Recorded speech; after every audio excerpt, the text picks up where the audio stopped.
Padre Santo, yo te doy gracias por este mensaje. Quería ya empezar con mi impulso a tratar de hablar, pero yo no quiero hablar con mi impulso. Quiero que tú nos des al Espíritu Santo, Padre Santo, para entender lo que es ser de misericordia y que tú coloques en nuestra boca un carbón encendido, como dice tu palabra, para que nosotros profesemos en verdadero espíritu tu mensaje. Y que ese mensaje, como le pasó a Esdras cuando estuvo leyendo las palabras allí en la construcción del templo en Jerusalén, y la gente lloraba cuando se leía la palabra, que se dé lo mismo que ese ardor que sentían esos dos discípulos de Emaús, que sienta ese mismo ardor como la mujer samaritana que escuchaba la voz tuya, Padre Santo, a través de nuestro Señor Jesucristo. Que hoy sintamos ese fuego en nuestro corazón, que hoy nos vivifiquemos de tu presencia viva, vivifiquemos de tu presencia viva, y que esa palabra que se está promulgando, que se está hablando, que se está diciendo, se haga vida en mí, y que yo sea realmente de misericordia, que sea un pregonero de tu misericordia, porque como lo dijo mi hermanita, la que coordina la parte de la misericordia a las 3 de la mañana en nuestra comunidad, la divina misericordia es tal vez la tabla de salvación que tú nos das para este mundo que está en caos y que está en los últimos tiempos, Padre Santo. Por eso hazme entender hoy lo que tienes que decirme, por como lo decía el profeta, habla que tu siervo escucha. Y hoy te voy a decir, habla que yo te quiero escuchar. Y no quiero distraerme, sino que todos mis sentidos espirituales estén atentos para que yo pueda recibir ese mensaje. Y te suplico que el mensaje que voy a recibir ahora se quede guardado en mi corazón con letras de fuego y que yo pueda ponerlo por obra. Espíritu Santo, invoco tu presencia viva. Abre mi entendimiento y que lo que voy a escuchar lo pueda poner por obra, para ser un verdadero testimonio de tu amor y un mensajero de esta misericordia hermosa de la cual hoy me vas a enseñar. Espíritu Santo, habla que tu siervo escucha. Espíritu Santo, mi cuerpo es tu templo. Dile, Espíritu Santo, habla que tu siervo escucha. Amén, amén y amén.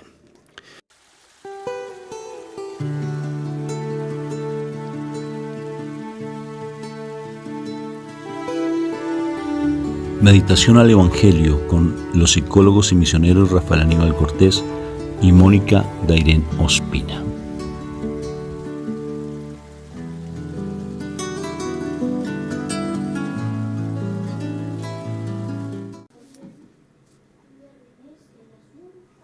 Bueno, un fraterno y filial saludo de paz y bien a todos ustedes. Estamos en este momento en nuestra vigilia hermosa en nuestra comunidad, Shekinah la Misericordia. Mi nombre es Rafael Aníbal Cortés.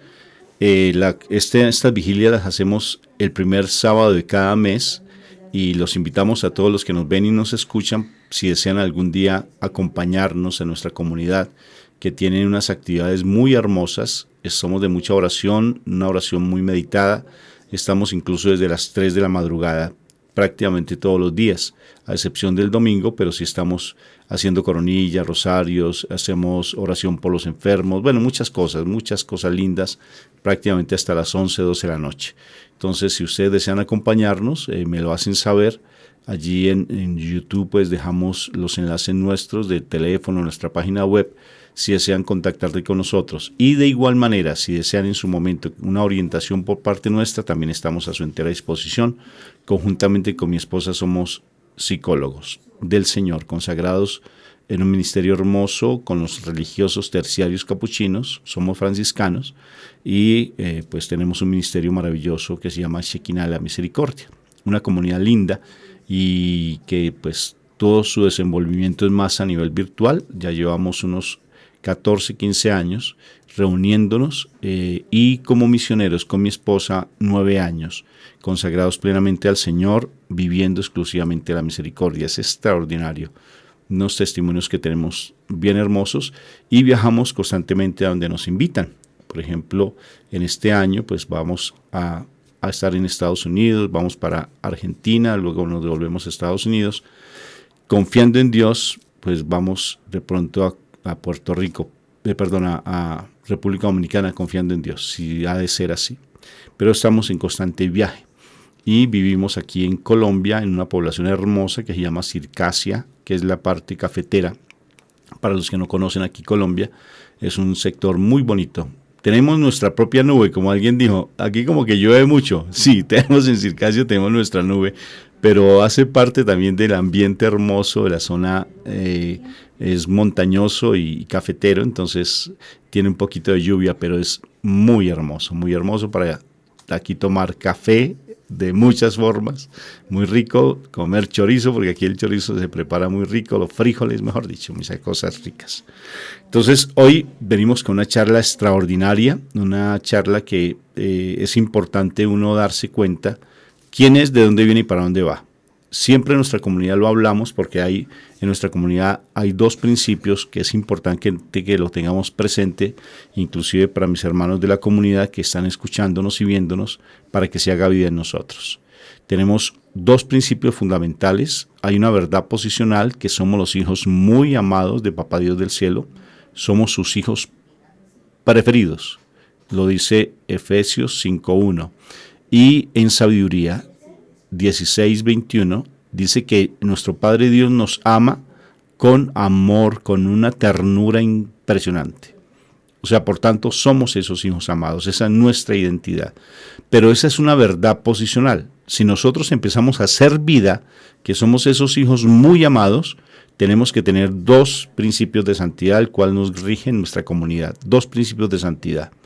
Que esos dos principios de santidad están en 1 Tesalonicenses capítulo 5. Y dice hermosamente, dice que primero siempre tenemos que tener a Dios en nuestra mente y en nuestro corazón. Todo el tiempo en oración, estar todo el tiempo en oración. Y el segundo, que todo lo que pasa, pasa para bien. Entonces, tener esos dos principios hermosos, y que está allí, como les decía, en 1 Tesalonicenses, y de igual manera también se confirman en Romanos 8:28, que todo lo que pasa, pasará para bien de los que amamos al Señor, o sea que tenemos que ser agradecidos.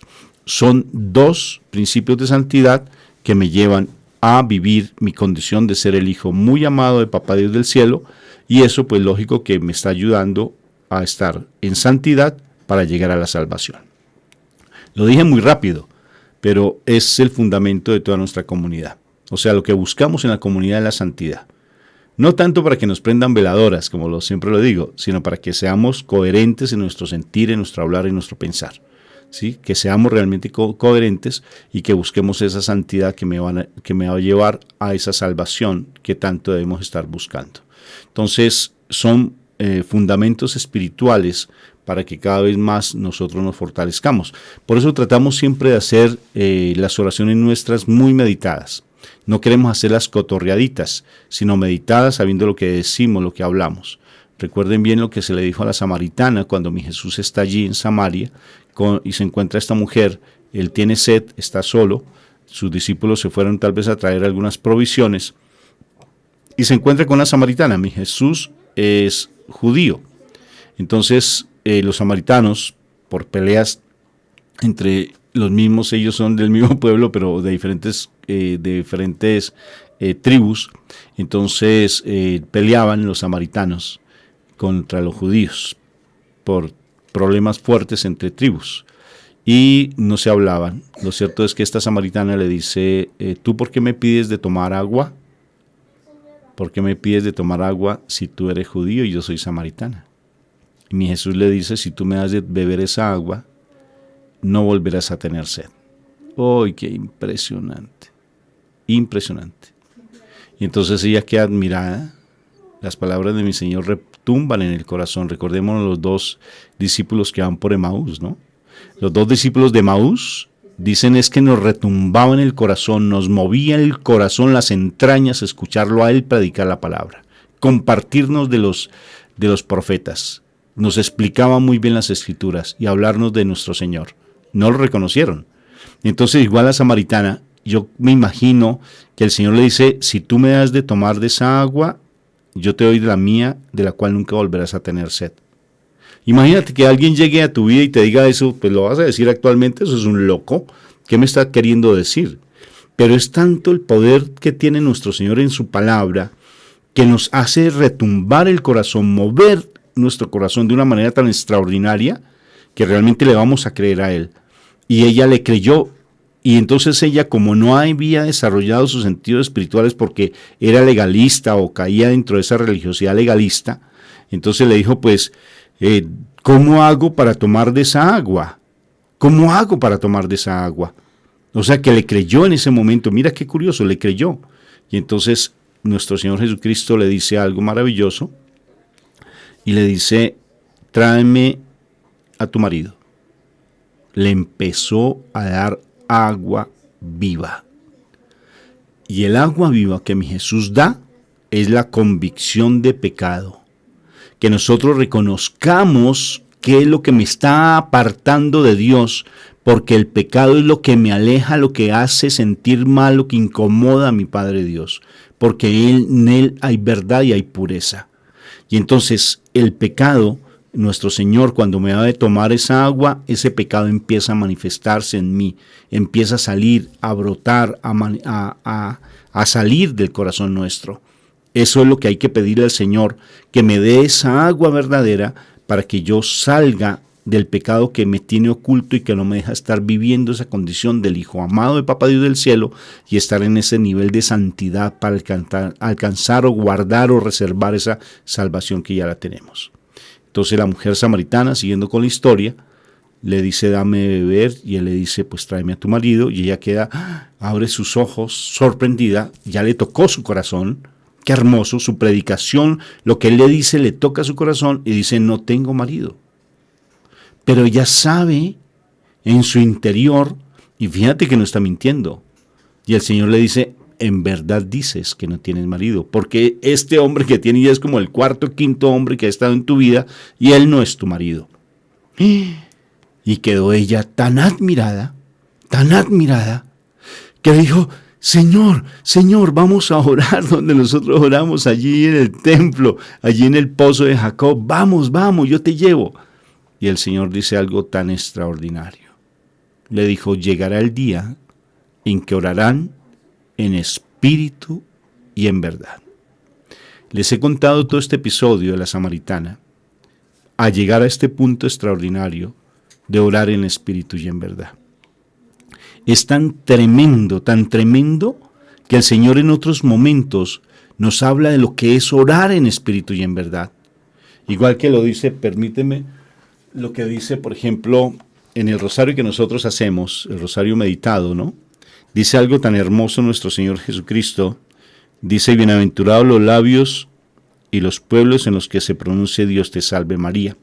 Esto se lo dice a la mística italiana María Valtorta. Dice, si supieseis decir con verdadero espíritu estas palabras, tan solo estas dos palabras, seríais más buenos, más puros, más caritativos. Porque entonces, si lo decimos en verdadero espíritu, los ojos de vuestro espíritu estarían fijos en María y su santidad os entraría en el corazón a través de esa contemplación. Si lo supieseis decir, nunca estaríais desolados, porque ella es la fuente de la gracia y de la misericordia. Las puertas de la misericordia divina se abren ya no solo por el impulso de la mano de mi madre, sino hasta con su simple mirada. Procuramos al máximo, ser personas que seamos de meditación, de no hacer a las carreras la oración. Por eso empezábamos esta vigilia haciendo el Santo Rosario y lo hicimos meditado, y ahora en un momentico más adelante les voy a explicar por qué hoy hicimos un Santo Rosario, que hoy es sábado, día de vigilia. Teníamos que hacer de pronto los misterios gozosos, ¿no? Los misterios, se me pasó, los misterios gozosos y no los dolorosos, pero hicimos los dolorosos porque quiero explicarles más adelante algo extraordinario. Y entonces orar en espíritu y en verdad, y es tan tremendo el orar en espíritu y en verdad, que cuando estamos haciendo precisamente en el Día de la Misericordia, se hace la novena de la Divina Misericordia, y a mí me llama la atención, me impactó mucho el séptimo día de la novena, y mira lo que dice el séptimo día, que más adelante lo voy a seguir retomando. Dice, hoy tráeme las almas que veneran y glorifican mi misericordia de modo especial. De modo especial. Y luego aquí, cuando leo a María Valtorta y me dice, en verdadero espíritu. Y luego le dice a la samaritana, en espíritu y en verdad.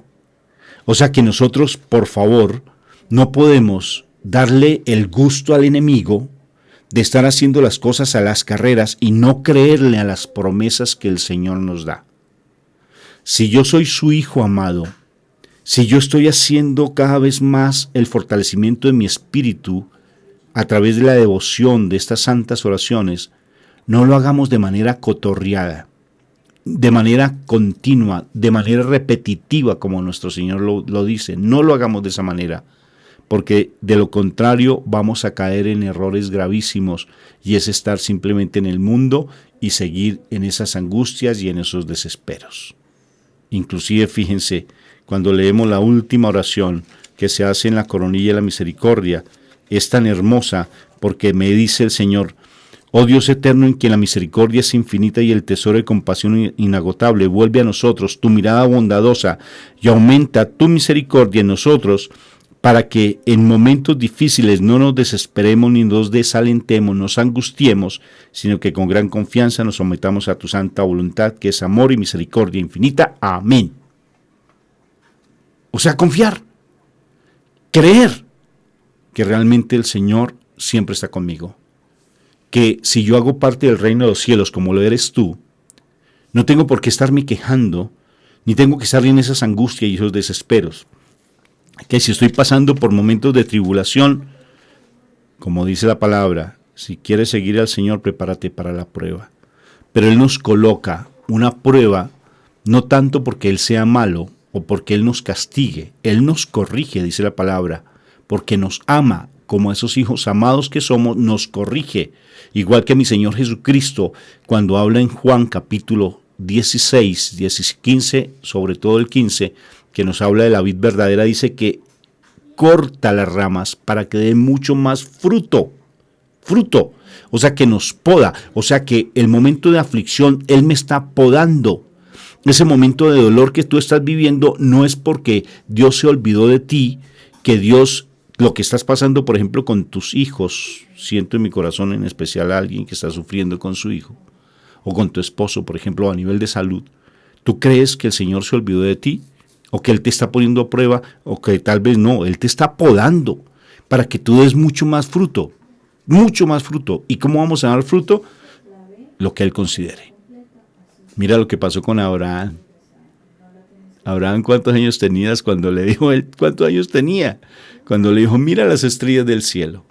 Y solamente tenía a Isaac. Y bueno, y al otro hijo pues que se fue con la mujer que era la que le ayudaba pues con Ismael, sus dos hijos, pero en especial el hijo Isaac, ¿no? Le dijo, mira las estrellas del cielo, cuéntalas. Dijo, imposible, son muchísimas, padre. Dijo, así será tu descendencia. Le hizo una promesa. Esa descendencia, nosotros somos descendientes de Abraham, mi hermano. ¿Te imaginas? Serán mucho más que las estrellas del cielo, mucho más esa descendencia. Nosotros somos producto de esa descendencia de Abraham, lo somos. Él no lo alcanzó a percibir, pero eso fue la promesa. O sea que la promesa que Él me da a mí, tal vez no sea en esta vida. Si lo es, maravilloso. Si no lo es, bendito y alabado sea el Señor, como mi única palabrita que me sé en inglés, anyway. Independientemente de todo, que se haga la voluntad del Señor, y si Él me quiere colocar en un lugar especial, que sea Él el que me escoge. Pero a lo que voy, si realmente empezamos a hacer en espíritu y en verdad, orar en espíritu y en verdad, hacer las cosas con pasión, sintiendo en el corazón esa presencia de Dios, les aseguro que personas que nos ven, nos escuchan, van a sentir esa presencia de Dios y van a querer acercarse a ti y decir, ¿qué es lo que tú tienes? Yo quiero que tú me ayudes, que tú seas mi guía. Yo quiero que tú me lleves a esa presencia de Dios. ¿Qué tienes tú que se te nota diferente, que se te ve diferente? ¿Sí? Porque ya tienes un ropaje diferente. porque el Señor te ha dado esa agua linda, y esa agua que es la convicción de pecado, reconoces tu pecado, cambias tu pecado, y Él te empieza a dar ese anillo de poder, te da esas sandalias lindas para que camines en la presencia del Señor, y sobre todo un vestido de pureza, lindo, diferente, aunque perdimos tal vez la inocencia, pero nos hace puros, nos hace santos. Y esa santidad, no tanto para que, como les decía, nos prendan veladoras, sino para que seamos testimonio del amor de Dios para la conversión de otras almas, viendo nuestro comportamiento. Dijo mi Jesús, por sus obras los conoceréis que son mis discípulos. Por eso, si tú estás realmente en ese anhelo de crecer espiritualmente, mi hermano, y no haces las cosas cotorreadas, sino oras en verdadero espíritu, de manera especial, si haces esas oraciones en ese espíritu y en verdad, estás mostrando que Dios hace parte de tu vida, que Él no te desampara y no se olvida de ti. Eso es extraordinario. Por tanto, orar en espíritu y en verdad.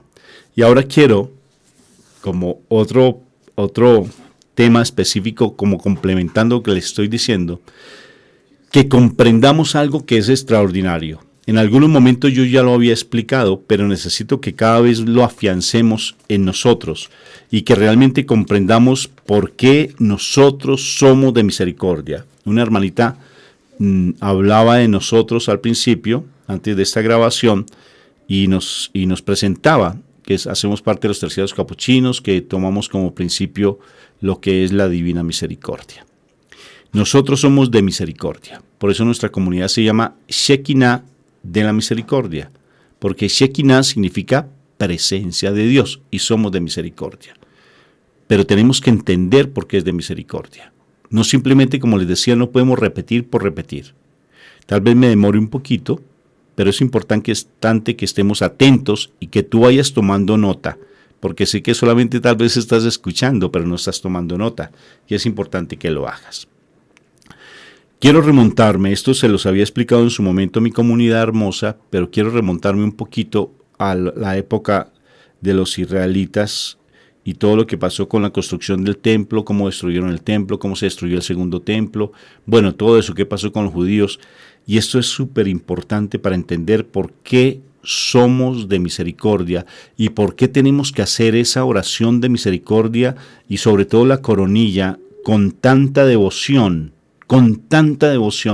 y ser nosotros pregoneros de la divina misericordia, porque tú estás en una comunidad mariana y en una comunidad que fluye leche y miel y una comunidad que no solamente hace el Santo Rosario meditado, sino que es de misericordia y que implica ser de misericordia. Por tanto, tú eres un misionero, un enviado, tú eres un pregonero, tú eres como decíamos a los jóvenes que están en nuestra comunidad, a los niños, tú eres ese heraldo de la misericordia, eres un heraldo, tú que me ves y me escuchas, eres un heraldo, solamente que no lo has tal vez introyectado en tu corazón. Tú eres la dama y el caballero de la misericordia. Si estás en nuestra comunidad lo eres, sino que no te has dado cuenta. Y ahora tenemos que realmente hacerlo vida en nosotros. Y si tú llegaste por primera vez, te estás dando cuenta que es una comunidad que realmente quiere ser de misericordia, que quiere ser de testimonio, que quiere ser de santidad. Y te invito para que seas constante en nuestra comunidad. Entonces, necesito que pongan atención y algún día, si tengo la oportunidad de encontrarme contigo, que tú me lo expliques. Y que quiero que quede muy, pero muy claro esta explicación. ¿Por qué la importancia de la divina misericordia y qué implica sumergirnos en el dolor de nuestro Señor Jesucristo? ¿Qué implica sumergirnos en el dolor de mi Madre María? ¿Qué implica sumergirme en el dolor de mi Padre Dios, que sufre todavía por nosotros, por nuestra conversión, porque nosotros le causamos dolor? Pongan cuidado, pues. Voy a hablar en la época, necesito que esto, por favor, estén muy atentos, pero para eso necesito orar. Necesito orar, cosa que lo hicimos con el Santo Rosario, pero ahora necesito, lo siento en mi corazón, para que estas palabras que se van a decir, porque ahora empieza el verdadero mensaje, porque vamos a interiorizar y a de ser mucho más espirituales y romper con tanto legalismo. Padre Santo, yo te doy gracias por este mensaje. Quería ya empezar con mi impulso a tratar de hablar, pero yo no quiero hablar con mi impulso. Quiero que tú nos des al Espíritu Santo, Padre Santo, para entender lo que es ser de misericordia y que tú coloques en nuestra boca un carbón encendido, como dice tu palabra, para que nosotros profesemos en verdadero espíritu tu mensaje.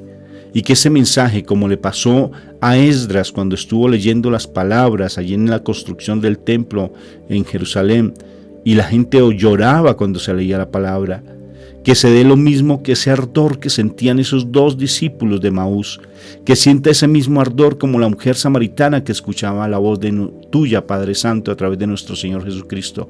Que hoy sintamos ese fuego en nuestro corazón, que hoy nos vivifiquemos de tu presencia viva, vivifiquemos de tu presencia viva, y que esa palabra que se está promulgando, que se está hablando, que se está diciendo, se haga vida en mí, y que yo sea realmente de misericordia, que sea un pregonero de tu misericordia, porque como lo dijo mi hermanita, la que coordina la parte de la misericordia a las 3 de la mañana en nuestra comunidad, la divina misericordia es tal vez la tabla de salvación que tú nos das para este mundo que está en caos y que está en los últimos tiempos, Padre Santo. Por eso hazme entender hoy lo que tienes que decirme, por como lo decía el profeta, habla que tu siervo escucha. Y hoy te voy a decir, habla que yo te quiero escuchar. Y no quiero distraerme, sino que todos mis sentidos espirituales estén atentos para que yo pueda recibir ese mensaje. Y te suplico que el mensaje que voy a recibir ahora se quede guardado en mi corazón con letras de fuego y que yo pueda ponerlo por obra. Espíritu Santo, invoco tu presencia viva. Abre mi entendimiento y que lo que voy a escuchar lo pueda poner por obra para ser un verdadero testimonio de tu amor y un mensajero de esta misericordia hermosa de la cual hoy me vas a enseñar. Espíritu Santo, habla que tu siervo escucha. Espíritu Santo, mi cuerpo es tu templo. Dile, Espíritu Santo, habla que tu siervo escucha. Amén, amén y amén. Bueno, mis hermanos, papelito, esfero, lápiz, pluma, como la digan en tu país, nosotros decimos esfero aquí en Colombia. Es importante lo que les voy a compartir. Entonces ya hablamos de lo que es nuestros principios de santidad, hablamos de lo que es nuestra verdad posicional como esos hijos amados de Papá Dios del cielo, y que es algo que hay que profundizar mucho más, pero sé que el Señor en su momento nos lo va a explicar. Entonces, ¿por qué hemos hoy, día de los misterios gozosos, hemos hablado de los misterios dolorosos?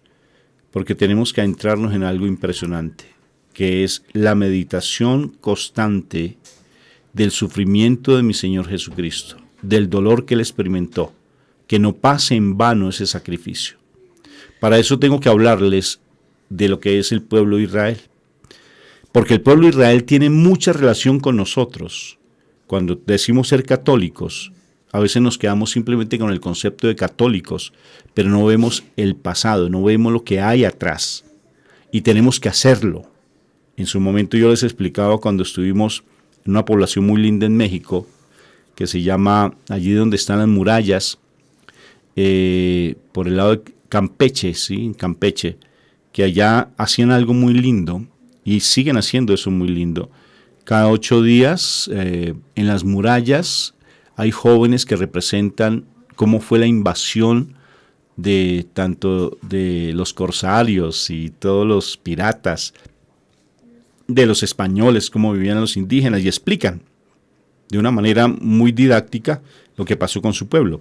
Y también en la plaza principal, en el parque principal, donde están las torres de allí de esta población, que tiene todo un renombre. Allí también, ya en la nochecita, hay música en el día y hay algo muy bonito. Y en la noche, entonces, apagan las luces del parque, bajan unos telones, creo que al lado de la biblioteca, y allí empiezan a proyectar de una manera muy hermosa toda la historia de lo que es Campeche. Muy lindo. O sea que conservan el acervo cultural e histórico de la población. O sea que los niños ellos en sus colegios les andan contando toda la historia de lo que fue su pueblo. Muy interesante, si eso lo hiciéramos a nivel espiritual.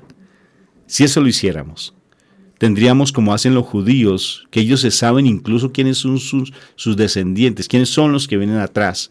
Los conocen todos, su papá, su mamá, sus tíos, tatarabuelo, tatarabuelo, y lo repiten. Si tú lees los evangelios, por ejemplo, fíjate que hablan de dónde es la procedencia de nuestro Señor Jesucristo y quiénes fueron sus antecesores. Incluso hablan de algo anecdótico de Rahab, que era una prostituta que maravillosamente logra la conversión de su vida y la salvación de su vida de una manera extraordinaria, y ella no era de parte del pueblo de Israel. Aún así la incluyeron, curiosamente, dentro del linaje de nuestro Señor Jesucristo. Hermosísimo, hermosísimo esa historia. Y otro dato anecdótico. Son paréntesis pequeñito que me llamó tanto la atención. Tomaron el ADN de nuestro Señor Jesucristo a través del manto de Turín, que a propósito es AB, y es la misma sangre que está en el anciano Italia, de los milagros eucarísticos, y se pusieron a mirar genéticamente estos científicos y estos investigadores a ver si existía alguna cultura que tuviese esos rasgos genéticos de nuestro Señor Jesucristo. Encontraron una, mis hermanas. Es tan bonito uno saber que yo tengo sangre de nuestro Señor Jesucristo, físicamente, ¿no? Porque espiritualmente la tengo. Y se dieron cuenta que encontraron unos, se llaman drusos. Los drusos no son creyentes como nosotros, ¿sí? Tienen una religión muy particular y encontraron que tienen ellos, que nuestro Señor Jesucristo, ellos tienen el ADN de nuestro Señor Jesucristo. Entonces, ¿cómo le llegó el ADN? ¿Por José? No.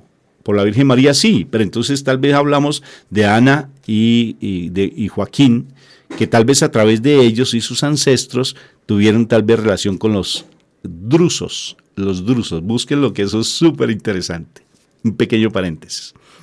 A lo que voy es que nuestro Señor Jesucristo, con toda esta situación de su sangre, de todo lo que Él dio por nosotros, de toda la muerte que Él tuvo por nosotros en cruz, de lo que es la parte genética, de todo lo que es nuestros ancestros, tenemos que aprender, conocer de ellos, para saber quiénes somos. ¿Quién soy? El Hijo muy amado. ¿De dónde vengo? Pues quiero conocer un poco esa historia, porque si no conozco la historia, pues como dice esa frase o ese pensamiento, voy a cometer los errores de antes. No te me duermas, te estás durmiendo, pilas pues. Entonces, ¿qué sucede?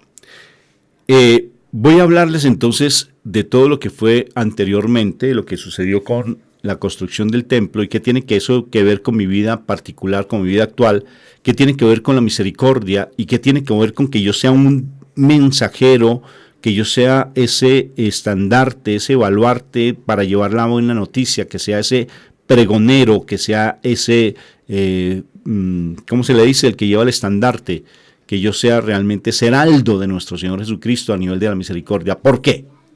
Pongamos cuidado pues. Voy a remontarme, aquí tengo unos cubitos de esos de jugar Jenga, ¿sí? Pero para que lo entendamos muy bien. Resulta que en la época de Moisés, aquí lo tengo, ¿sí? Y esto va a ser extraordinario y que les voy a mostrar. En la época de Moisés, cuando ellos fueron sacados del pueblo que los tenía esclavizados, que fueron los egipcios, ellos pasaron 40 años en el desierto. Si ellos hubiesen venido caminando desde la capital de Egipto, del Cairo, hasta Jerusalén, se gastan solamente 30 días. 30 días, un mes. Derecho. Colócale 2 meses descansando. Solamente se hubieran gastado 2 meses caminando. ¿Se imaginan? ¿Pero por qué se demoraron 40 años? Porque fueron desobedientes. Como dice mi esposa muy lindamente en uno de los videos que ella hizo, porque entraron en la murmuración. Moisés se permitió la murmuración y no pisó la tierra prometida. La vio, pero no la pisó. Entonces solamente lo que fue Caleb y Josué fueron los descendientes de ellos los que llegaron prácticamente a la tierra prometida, los valientes, que no se quejaron, sino que dijeron cuando vieron la tierra prometida, sí es verdad que hay gigantes, pero nosotros podemos contra ellos. Y los otros que había mandado Moisés no fueron capaces porque se quejaron. No, eso no podemos con ellos, es mejor que nos quedemos aquí, vayamos otra vez a comer carne y a comer cebollas y ajos allá en Egipto, ¿para qué tú nos mandas? Murmuración. Entonces, ¿qué sucede? Cuando Moisés toma las tablas de la ley en el monte Sinaí y baja al pueblo, el pueblo se puso a adorar becerros de oro, porque esa es la tendencia que a veces tenemos. Como no se nos dan las cosas, no las creemos. Y entonces allí se creó el arca de la alianza. Y en el arca de la alianza hay 3 cosas. Las tablas de la ley, la vara de Aarón que reverdeció y el maná que el pueblo de Israel comía cuando llegaba ese maná del cielo. 3 cosas que el Señor directamente a nuestro Padre Dios dio. 3 cosas directas: las tablas, la vara y el maná, directicas, y están guardadas en el arca. Ellos llevaban el arca, pongan cuidado que esto es bien interesante, ellos llevaban el arca, ¿sí? Y era curioso que ellos hacían el templo en carpas, y en las noches había fuego que les indicaba por dónde tenían que andar en el desierto, y en el día había una nube que los llevaba y los orientaba, tenían que seguir esa nube y así ir a la tierra prometida. Les guiaba el Señor.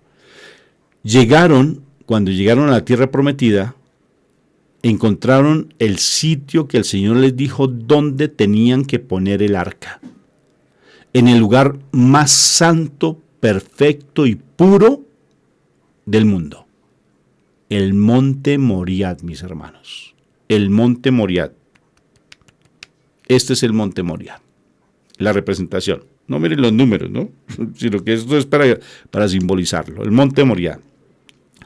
Y en el monte Moriah, el rey, el que hizo pues el rey Salomón, construyó el templo según las indicaciones de nuestro Padre Dios. Entonces, ¿qué hizo en el monte Moriah? ¿Dónde queda el monte Moriah?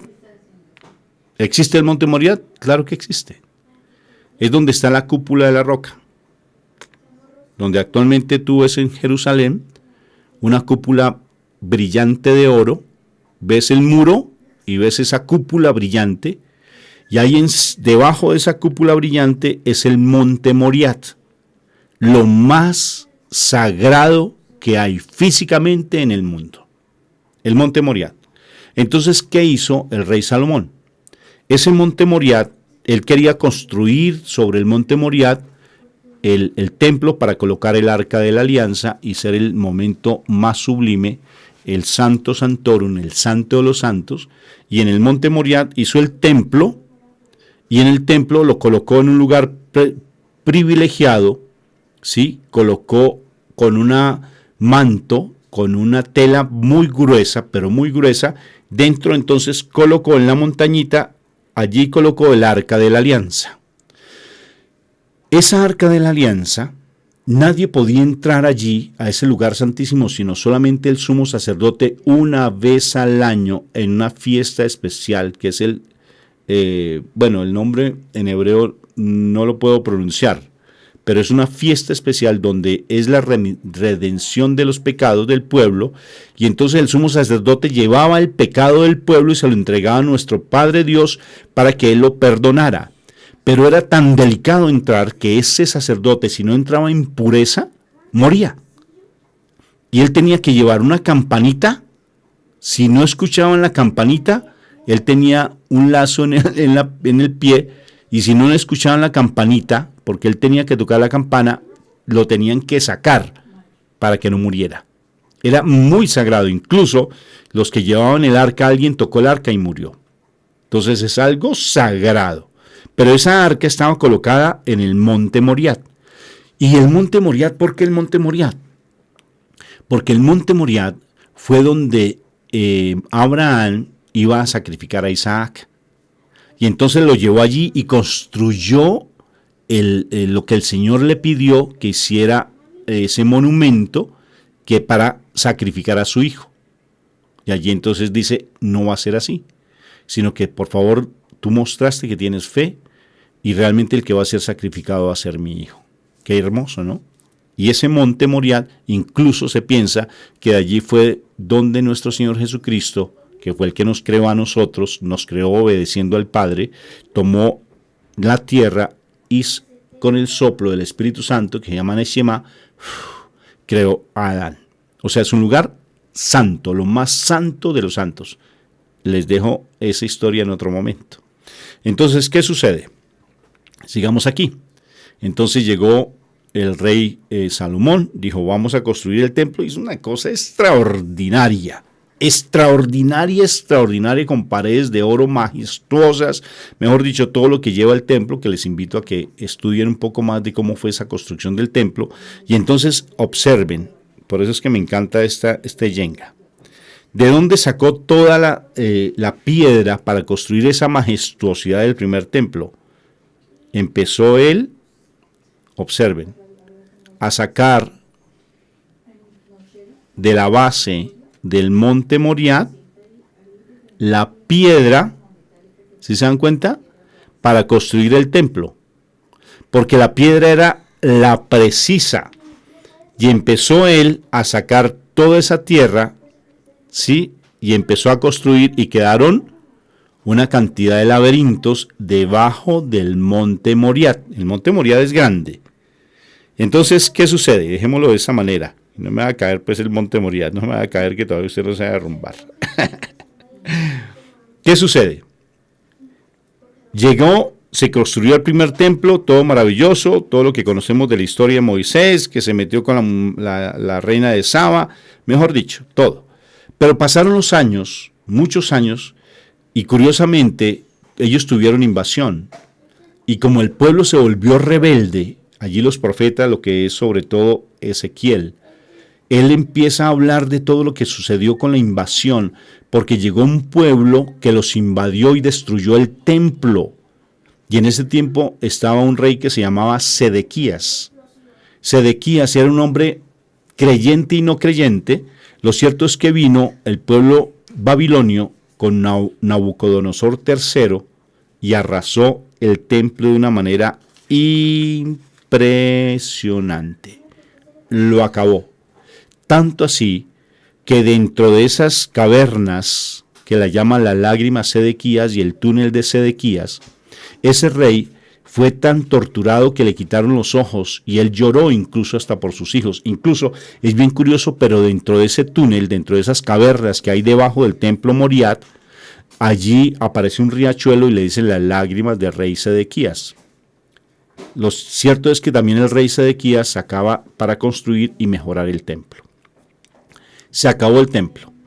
Por allá en el año 900 Salomón construye, pero en el año 500, allá fue cuando destruyó este hombre, este pagano, este rey que se llamaba el rey, ahí se me olvidó, el rey que les dije, Nabucodonosor III, lo acabó. Tumba el templo, se roba todo el templo. Incluso allí es donde el arca, se supone que el profeta Jeremías se lleva el arca y la esconde. Tal vez está escondida debajo del templo o se la lleva para otros sitios que no se saben cuáles son. Es posible que esté debajo del templo porque hay muchas cavernas allí. Es posible. Lo cierto es que no se sabe dónde está. Y entonces, curiosamente, se llevan al pueblo de Israel como esclavos. En la época por ejemplo, de Daniel, ¿sí? En la época del que construyó las murallas nuevamente, que se llama Esdras y Nehemías, Esdras constructor, Nehemías el sacerdote, y hay un rey que se llama Zorobabel, que ayudado por un rey pagano que se llama Ciro. Curiosamente ese rey les ayudó a los judíos a construir el templo otra vez. Y en la época del rey Zorobabel, construyeron el templo, el segundo templo.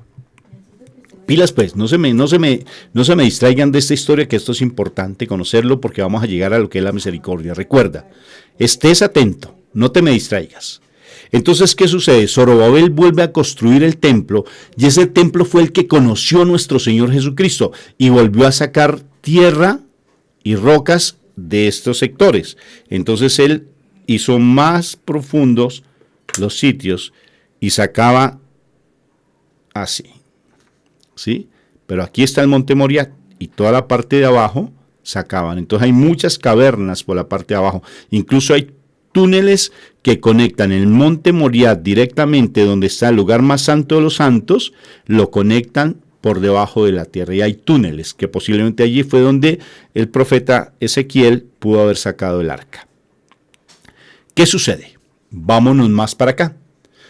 Destruyeron el templo, lo volvieron a construir en el tiempo de Zorobabel. Llegamos a la época de nuestro Señor Jesucristo. Y aquí viene algo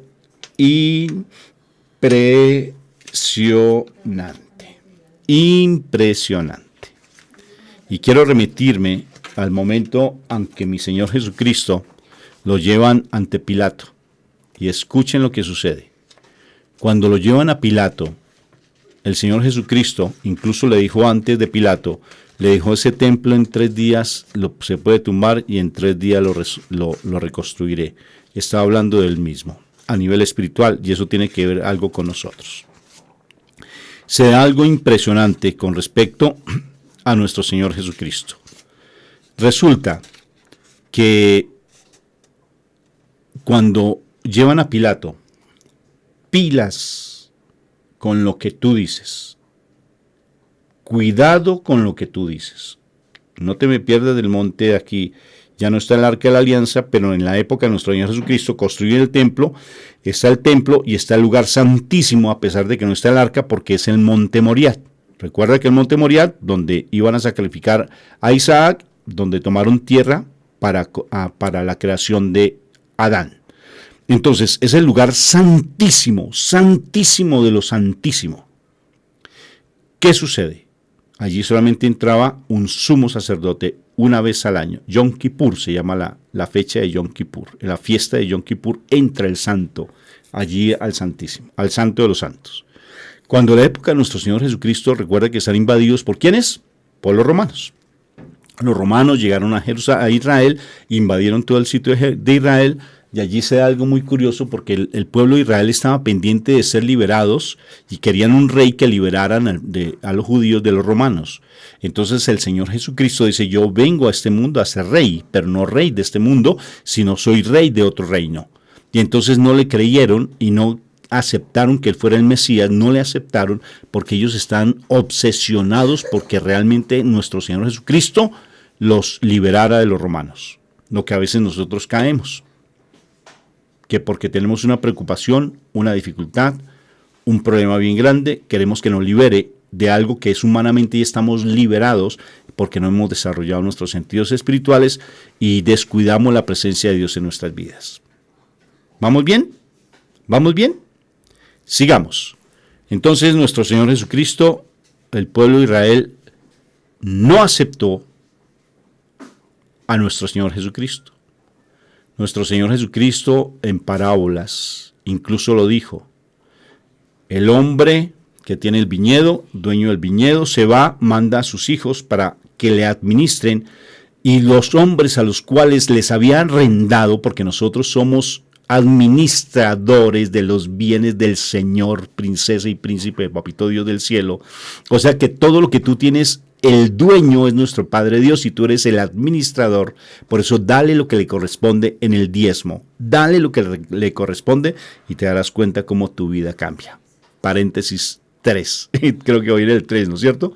Entonces manda a los hijos a que por favor vayan a cobrar lo que les corresponde, y lo que hacen es quitarle la vida a sus mensajeros y a sus hijos. Nuestro Señor Jesucristo le está anticipando su muerte, y los judíos no quisieron creerle porque estaban obsesionados por sacar a los romanos de Israel. Obsesionados. Y no se dieron cuenta porque estaban obnubilados, enceguecidos, entenebrecida su mente por simplemente estar esperando el milagro. Llega el Señor Jesucristo, no lo aceptan, pilas con el monte Moriah, no lo aceptan.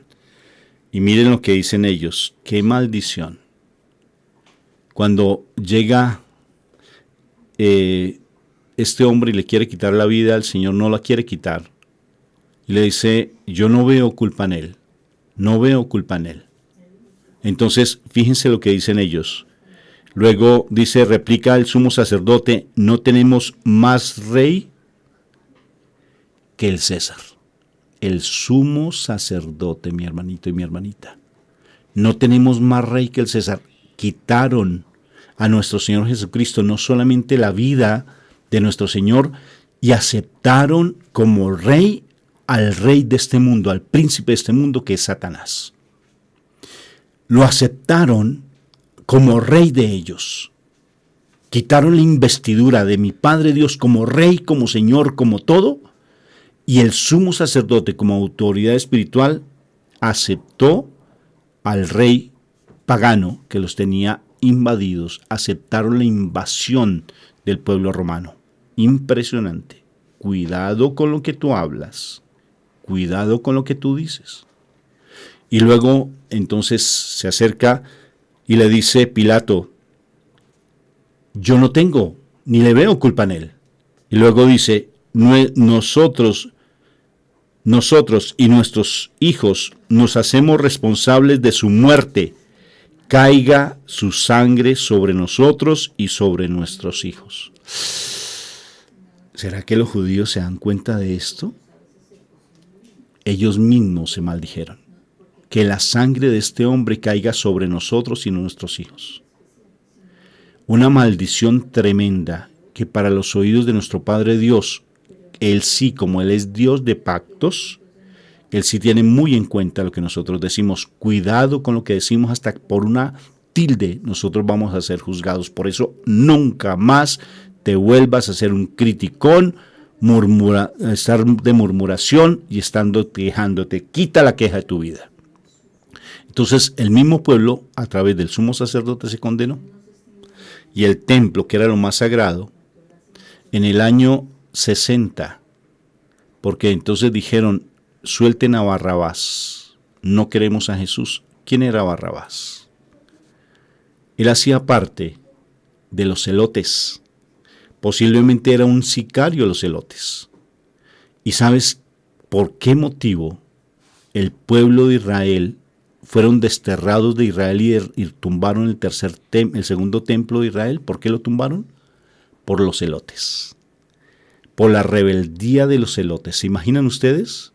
Estoy hablando que los sumos sacerdotes dijeron que se caiga la responsabilidad de ese hombre, nosotros asumimos la responsabilidad de la muerte de él y que la sangre caiga en nosotros y en nuestros hijos. Y le dieron la posibilidad para que el rey fuera el mundo, el rey de este mundo, no tenemos más rey que el César, y fuera de eso sueltan al celote. Y los celotes en el año 60 al 73 de nuestro Señor Jesucristo se rebelaron contra los romanos, y los romanos vinieron con todo su poderío militar y destruyeron el templo de una manera impresionante. Acabaron con el templo.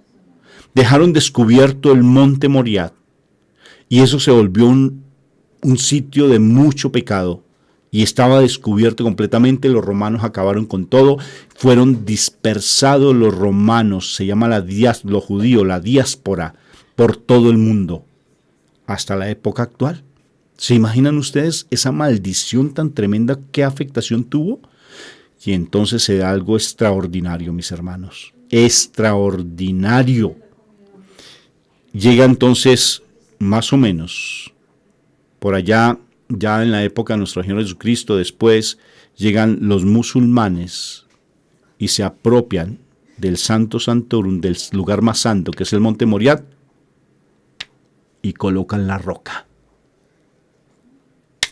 encima del monte Moriah, prohibiendo entrar a los judíos, incluso hasta los cristianos. No podemos entrar allí. Y eso tiene gobernabilidad solamente los musulmanes.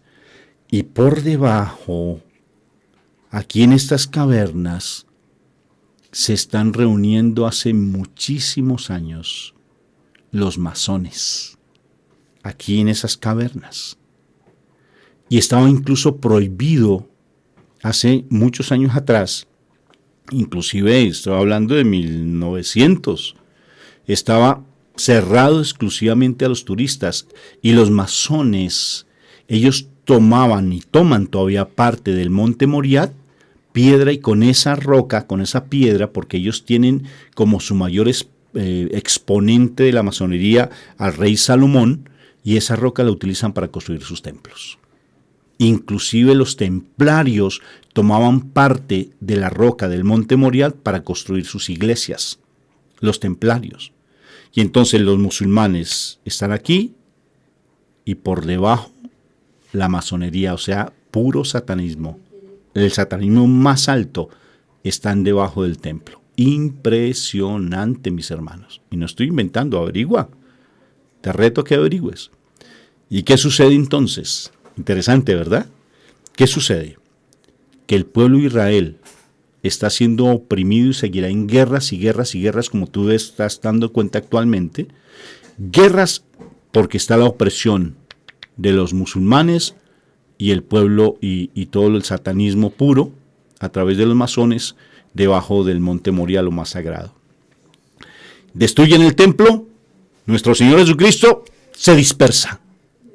El Monte Moriah queda expuesto y lo santo de lo santo entonces llega ¿a qué? A los pueblos paganos, como tú y yo que venimos de pueblos gentiles y paganos, y nuestro Señor Jesucristo, como no aceptaron las bodas del Cordero, como dice esa parábola que él mismo plantea, que en las bodas del Cordero él invitó a los principales de él, o sea, al pueblo judío, no lo aceptaron, no quisieron, se volvieron rebeldes, lo asesinaron, y entonces él fue a buscar a otros que no eran invitados como nosotros, tú y yo, y nos llevó entonces allí a estar plenamente en su presencia, en su santo santorum, nos dio la presencia de nuestro Padre Dios. Esto que era solamente para un sacerdote al año, sale expuesto nuestro Padre Dios del cielo a dárnoslo a cada uno de nosotros. Y tanto es así que mi Jesús en Juan capítulo 17 plantea algo extraordinario y le dice: Padre, que sean uno como tú y yo somos uno. O sea que antes no había esa unidad con nuestro Padre Dios, hermanos. Que sean uno como tú y yo somos uno. Y es tan extraordinario que automáticamente mi Jesús da su vida por nosotros en la cruz, se rompe el velo del templo y ya tenemos esa comunión con nuestro Padre Dios. Y a través de la divina misericordia, mi hermanito, se hace vida la segunda tabla de salvación que nos manda, otra tabla de salvación que nos manda nuestro Padre Dios, para que no nos perdamos a través de la divina misericordia. Este Monte Moriah está allí, es santísimo, santísimo, sagrado, pero ahora lo sagrado ya está en nosotros, está en nuestro corazón, cuando aceptamos que somos esos verdaderos hijos amadísimos de Papá Dios del cielo y empezamos a creerle a su misericordia y a su bondad. Se hace uno nuestro Padre Dios, como mi Jesús lo pidió, a través de la muerte de nuestro Señor Jesucristo. Hoy se está celebrando el Día de la Santa Cruz. El poder que trae la cruz es extraordinario, mi hermano. Yo les invito a que vean nuestros videos sobre el poder de la cruz, como Rafael Aníbal Cortés los encuentras. Trasciende la cruz, ve más allá de la cruz. O sea que este Monte Moriah sigue siendo santo, pero ahora este Monte Moriah, los judíos oprimidos, pero automáticamente toda la presencia de Dios llega a nuestro corazón. Ya quito la parte histórica. Ya la quito. ¿Entendido o no? ¿Entendido o no? ¿Extraordinario?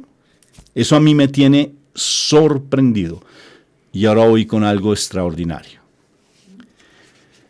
Cuando yo me puse a hacer la novena de la Divina Misericordia y llegué al 7º día de la Divina Misericordia, escucha lo que dice. Extraordinario. Dice: hoy tráeme las almas que veneran y glorifican mi misericordia. De modo especial, ya le expliqué del modo especial. Y sumérgelas en mi misericordia. Estas almas son las que más lamentaron mi pasión y penetraron más profundamente en mi espíritu. Ellas son un reflejo viviente de mi corazón compasivo.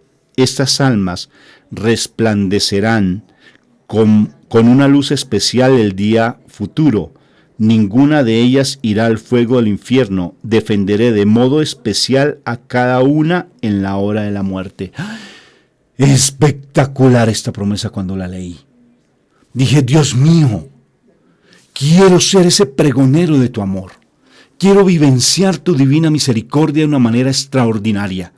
Quiero estar sumergido en el dolor de mi Señor. Quiero estar sumergido en esa pasión que Él vivenció. Y quiero hacerlo con devoción, con amor, con plenitud. Y ahí fue cuando descubrí que realmente esta comunidad sí fluye leche y miel, porque nos determinamos ser de misericordia. De misericordia. Y si somos de misericordia, no solamente es cotorrear una coronilla, que incluso a mí me sorprende cómo en nuestras iglesias como que se deja ya olvidada. Como que a nuestra comunidad la dejamos por allá de vez en cuando y no le damos la importancia.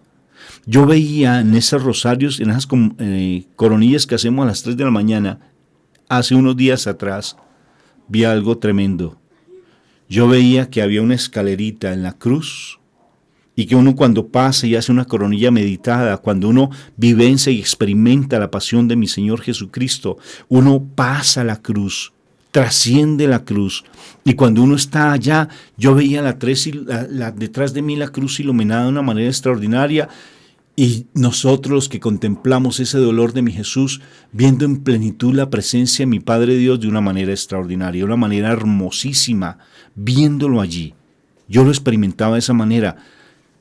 Y a mi Madre María a un lado sonriéndose y diciéndome, lo entendiste, hijo, ¿verdad? Lo entendiste.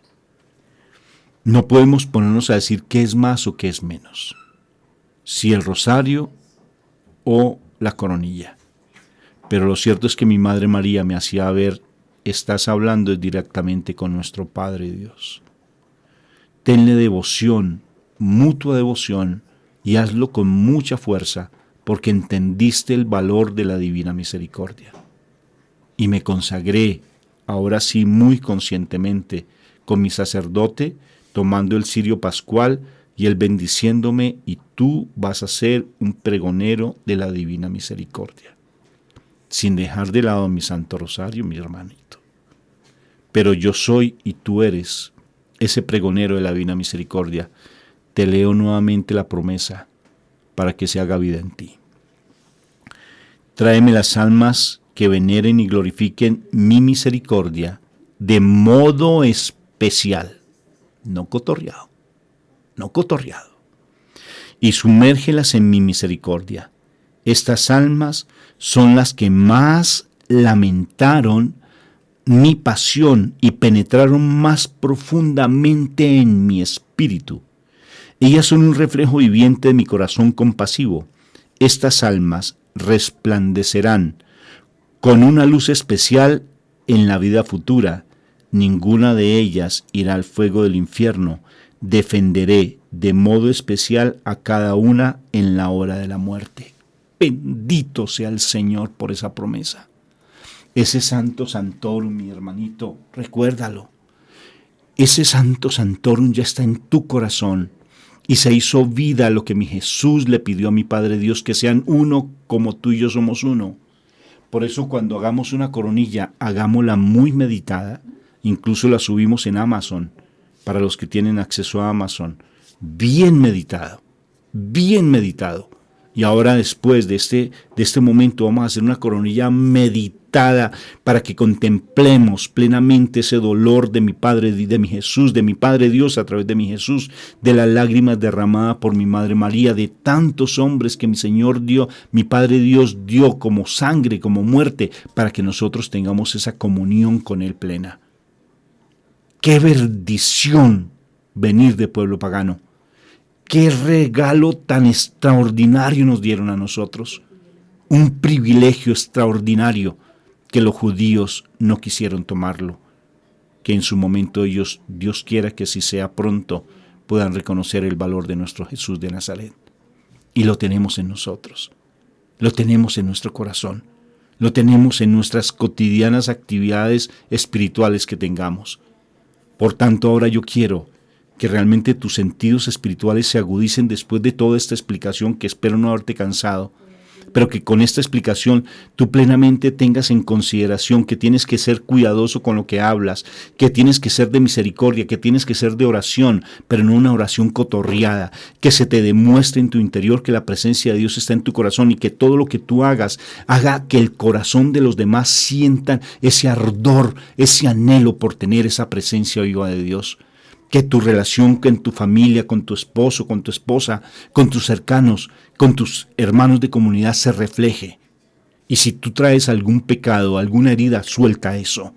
Ya no sigas más con eso. Libérate de eso. Porque el Señor en el huerto de los olivos, por eso yo siempre les pido, entren al huerto de los olivos y no se salgan de Catalina Emmerich. Escúchala, medítala, profundízala.